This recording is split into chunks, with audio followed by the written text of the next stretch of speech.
Hi YouTubers,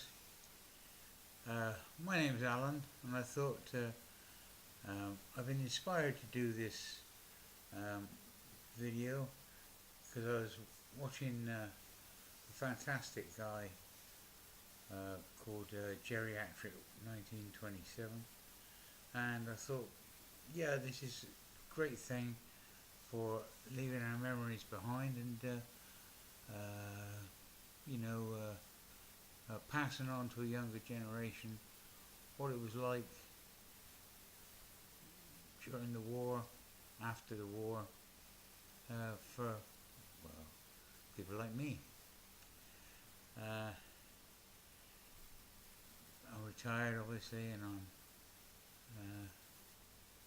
72 now, or nearly 72, and I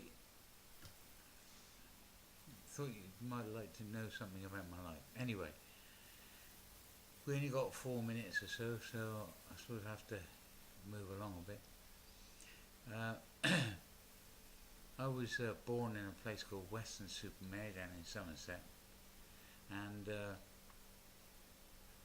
I had a blissful childhood. My first bar of chocolate was in 1947, when my father brought some home in his RAF sack. What do they call it? I forget what they call them now. Put them on your shoulder. Big old tubular thing. And he gave it to me, and I have no recollection of my father before that because I think he'd been away, although he'd been stationed in Weston-super-Mare at RAF Locking, but I think he'd been away towards the latter end of his service after the war. And I was so pleased to see him when he produced this Cadbury's Dairy Milk.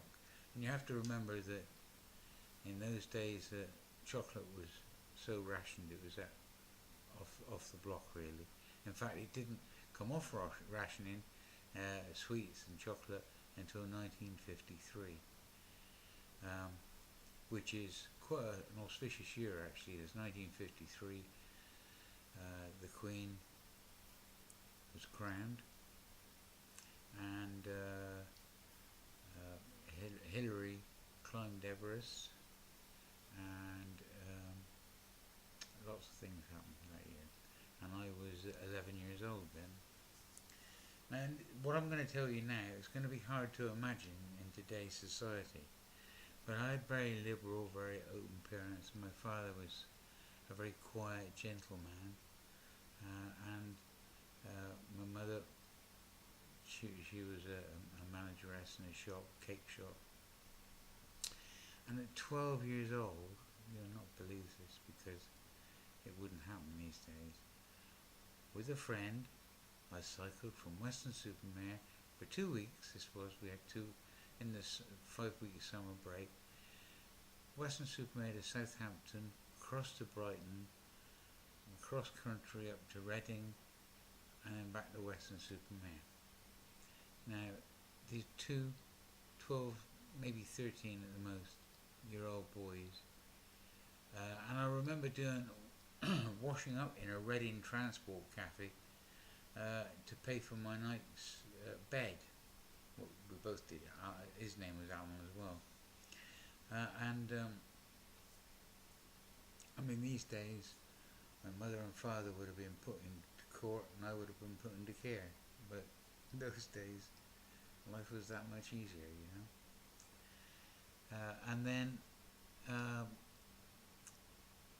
moving on from then,